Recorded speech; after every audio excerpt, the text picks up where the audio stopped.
It started like a nightmare that never ended. Samantha was just a normal woman, living in a quiet suburban neighborhood. But late at night, when the streets were empty and only her footsteps echoed, she felt it, that cold presence behind her. Someone was there. Someone was always there. And for 13 long years, that invisible shadow controlled her life. She would find old letters scattered, photographs she never knew were taken, and chilling messages reminding her of one terrifying truth: she was never alone. To her neighbors, it was just another quiet street. But to Samantha, it was a prison, with invisible bars built out of fear. This is the haunting story of Samantha, the woman who was watched, hunted, and stalked for over a decade. Tonight, you will walk her path, feel her fear, and see the darkness that destroyed her sense of safety. Brace yourself, because what happened to her could happen to anyone. It began with her car. Driving home late one evening, Samantha noticed headlights in her rearview mirror that didn't fade away. No matter how many turns she took, the car followed. Her heart pounded, her palms sweating on the steering wheel. She pulled over, hoping the car would pass. But it stopped too, only a few feet behind. Inside the shadowed car, a figure sat motionless. No movement, no words, just the heavy weight of eyes boring into her. Samantha tried to calm herself, telling her mind it was nothing, just coincidence. But deep down, she knew this was the start of something sinister. That night, when she looked out of her bedroom window, she saw it again. A figure under the flickering streetlight, standing too still, too quiet, watching her. She shut her curtains, her breath shaking. But no curtain could hide the truth. Someone had chosen her. Home was supposed to be her sanctuary. Yet when Samantha reached her apartment door one night, keys trembling in her hand, she froze. That chilling sensation of being watched pressed down on her again. She spun around, but the hallway was empty. Too empty. Later that week, she noticed the same thing from her living room window. Across the street, behind the bushes, a faint silhouette stood, barely visible but there. She told herself she was imagining things, but her instincts screamed otherwise. Fear tightened around her chest, suffocating her. Every time she unlocked her door, she hesitated. Every creak in the hallway became a threat. Her home no longer felt like home. It was a stage, and she was the unwilling star of a show that never ended. Then came the gifts. At first they were subtle flowers on her doorstep, cards with no name. But soon they grew darker. One morning a small box sat neatly on her doormat. Inside she found photographs. Not just any photographs, pictures of her, taken through her window, in her car, even at the grocery store. Alongside them was a letter. I see you. I always see you. Samantha's hands shook violently, her breath shallow. She tore the letter, but the words still lingered in her head like poison. What had once felt like paranoia was now undeniable. This wasn't affection. It wasn't love. It was possession. Samantha wasn't being admired, she was being claimed. Desperate, Samantha went to the police. She showed them the letters, the photographs, the threats. The officers listened, flipping through her files under the harsh glow of white lights. But without proof of violence, they said their hands were tied. She left the station feeling smaller, weaker, more alone than ever. The stalker had power because the law couldn't protect her, and he knew it. That night she sat in her kitchen with every light blazing, phone clutched in her hands, too afraid to blink.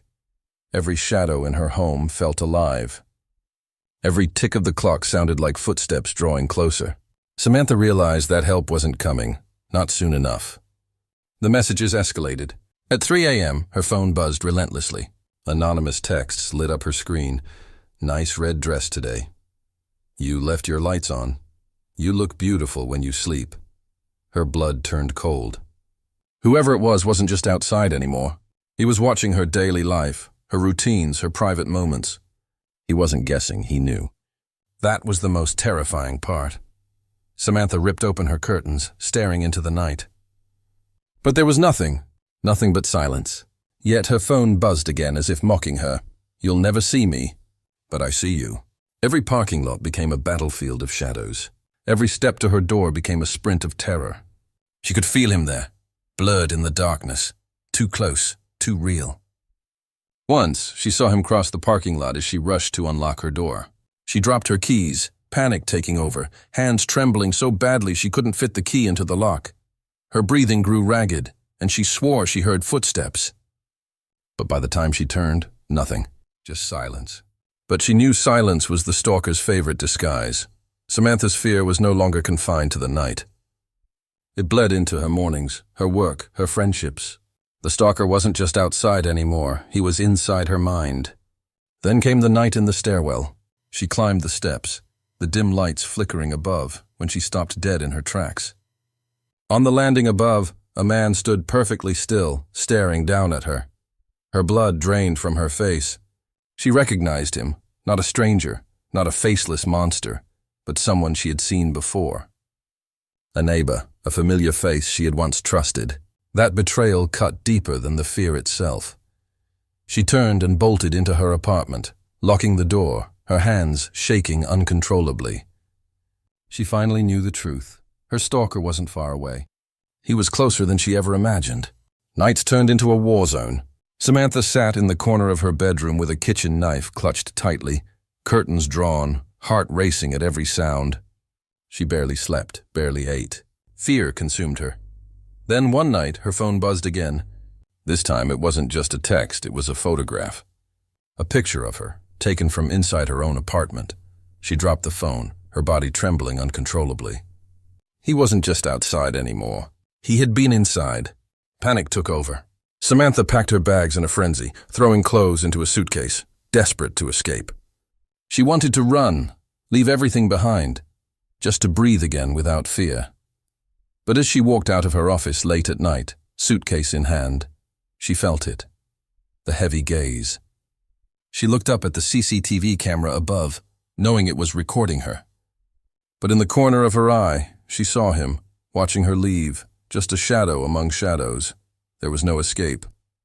Wherever she went, he would follow. He always had. The nightmare climaxed on a quiet night. Samantha heard her door handle turn slowly, creaking in the silence. Her blood froze. She grabbed her phone, but before she could call, glass shattered and a scream ripped through her throat. The fight between fear and survival began. Chaos filled her apartment. Screams, breaking glass, footsteps closing in. The stalker had finally stepped out of the shadows. When the neighbors came running, they found her trembling on the floor, her world shattered. Samantha's tormentor had finally revealed himself, and her nightmare had become reality. For 13 years, Samantha lived in terror, haunted by a shadow, betrayed by her own home, and stalked by someone she once thought harmless. Her story is a chilling reminder. Stalking isn't just obsession, it's violence in slow motion. As you sit in the safety of your room, ask yourself, what would you do if someone watched you for over a decade? What if they were closer than you ever imagined? If Samantha's story shook you, don't let her voice fade into silence. Subscribe, share, and stay with us as we uncover more chilling true stories of survival, fear, and resilience. Because sometimes the scariest monsters are the ones who never leave your side.